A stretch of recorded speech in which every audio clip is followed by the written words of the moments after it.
Iran വീണ്ടും സംഘർഷ ഭൂമികയായി മാറുന്നു.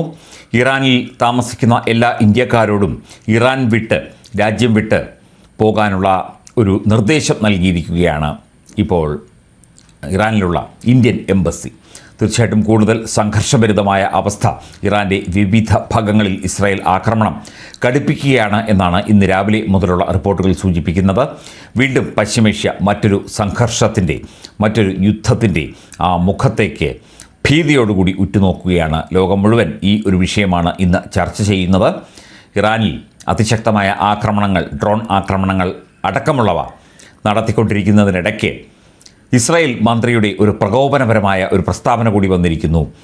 ഇത്തരത്തിൽ ഇറാനിൽ അതിശക്തമായ ആക്രമണം നടത്തണം എന്നും അവിടേക്ക് കത്തിച്ച് ചാമ്പലാക്കണം, ഇന്ന് രാത്രിയോടെ എല്ലാം പൂർത്തീകരിക്കണം എന്നുള്ള ഒരു പ്രസ്താവനയാണ് ഇസ്രായേൽ മന്ത്രിയുടേതായിട്ട് പുറത്തു വരുന്നത്. ഇസ്രായേൽ സുരക്ഷാ മന്ത്രി ഇറ്റാമർ ബെൻ ഗ്വിർ ആണ് ഇന്ന് രാത്രി ടെഹ്റാൻ കത്തിക്കണം എന്ന് ഇപ്പോൾ ആഹ്വാനം ചെയ്തിരിക്കുന്നത്. പ്രധാനപ്പെട്ട ഇറാൻ്റെ ഒരു നഗരമാണ് ടെഹ്റാൻ കത്തിക്കണം, ഇന്ന് രാത്രിയോടുകൂടി തന്നെ കത്തിച്ച് ഇല്ലാതാക്കണം എന്നാണ് ഇപ്പോൾ ഇസ്രായേൽ പ്രതിരോധ മന്ത്രി ആഹ്വാനം നൽകിയിരിക്കുന്നത്. എരുതിയിൽ എണ്ണയൊഴിക്കുന്ന ഒരു പ്രസ്താവന കൂടിയാണ് ഇത് എന്ന് ലോകം വിലയിരുത്തുന്നു. ബെയ്റൂട്ടിലെ ഇസ്രായേൽ ആക്രമണത്തിന് മറുപടിയായി ഇറാൻ മിസൈൽ വർഷം നടത്തിയതായും റിപ്പോർട്ടുകൾ ഉണ്ട്. കഴിഞ്ഞ ഫെബ്രുവരി 28-നാണ് ഇസ്രായേലും അമേരിക്കയും ചേർന്ന് ഇറാനെതിരെ സൈനിക നീക്കം തുടങ്ങിയത്.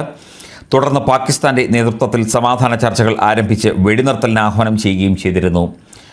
ഏപ്രിൽ മാസത്തിൽ ആരംഭിച്ച വെടിനിർത്തൽ തുടരുന്നതിനിടെ കഴിഞ്ഞ ദിവസങ്ങളിൽ നടന്ന ചർച്ചകൾ പരാജയപ്പെട്ടു. ഇതോടെ ഇസ്രായേലും ഇറാനും പരസ്പരം ആക്രമണം അഴിച്ചുവിട്ടിരിക്കുകയാണ്, മറ്റൊരു യുദ്ധഭൂമിയായി മാറുകയാണ്. ഇതിനിടെയാണ് ഇന്ന് രാത്രി ടെഹ്റാൻ കത്തിക്കണം എന്ന് ഇറ്റാമർ ബെൻ ഗ്വിർ ആഹ്വാനം നൽകിയിരിക്കുന്നത്.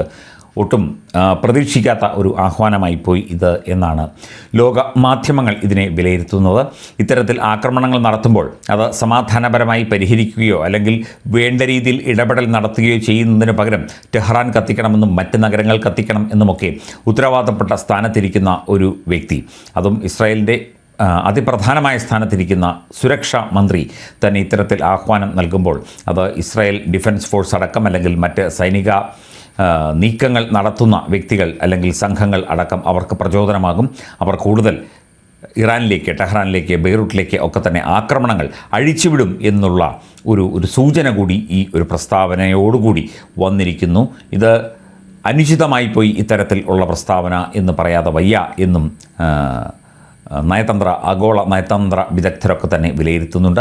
സംഘർഷം ഇറാൻ്റെ വിവിധ ഭാഗങ്ങളിൽ ഇസ്രായേൽ ആക്രമണങ്ങൾ നടത്തുന്നു, ഇറാൻ തിരിച്ച് ഡ്രോൺ ആക്രമണങ്ങൾ നടത്തുന്നു. മറ്റ് രാജ്യങ്ങളൊക്കെ തന്നെ ഇറാനിൽ നിന്ന് തങ്ങളുടെ പൗരന്മാരെ എത്രയും പെട്ടെന്ന് മാറ്റാനുള്ള ഒരു ശ്രമം നടത്തിക്കൊണ്ടിരിക്കുന്നു. ഈ റിപ്പോർട്ടുകൾക്കിടയ്ക്കാണ് ഇപ്പോൾ ഈ ഒരു പ്രസ്താവന ഇസ്രായേൽ മന്ത്രിയുടേതായി പുറത്തു വന്നിരിക്കുന്നത്.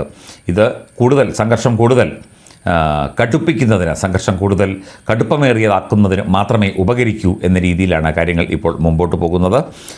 ഇറ്റാമർ ബെൻ ഗ്വിർ എന്ന ഇസ്രായേൽ സുരക്ഷാ മന്ത്രിയാണ് ഇന്ന് രാത്രി തന്നെ ടെഹ്റാൻ കത്തിക്കണം എന്ന ആഹ്വാനം നൽകിയിരിക്കുന്നത്. ഇത് എത്രമാത്രം ലോകസമാധാനത്തെ എത്രമാത്രം ഭീഷണിയാകുന്ന പ്രസ്താവനകളാണ് ഇതൊക്കെ എന്ന് തന്നെ നമുക്ക് ചിന്തിക്കേണ്ടി വരും. ഒരിക്കലും ഒരു യുദ്ധം എന്നത് ഒരു രാജ്യത്തിനും, ലോകത്ത് ഒരു രാജ്യത്തിനും അത് ഭൂഷണമായൊരു കാര്യമല്ല. ലോകസമാധാനത്തിന് യുദ്ധങ്ങൾ എന്നും എതിരാണ്. സാധാരണ ജനങ്ങളെ ബുദ്ധിമുട്ടിച്ചുകൊണ്ട്, സാധാരണ ജനങ്ങളുടെ ജീവന് ഭീഷണി ആയിക്കൊണ്ട് യുദ്ധങ്ങൾ പശ്ചിമേഷ്യയിൽ അതിനുള്ള സാധ്യതകൾ തുടരുമ്പോൾ ഇസ്രായേൽ സുരക്ഷാ മന്ത്രിയുടെ ഈ പ്രസ്താവന ഒരിക്കലും ശരിയായ ഒരു നടപടിയായി കാണാൻ സാധിക്കില്ല.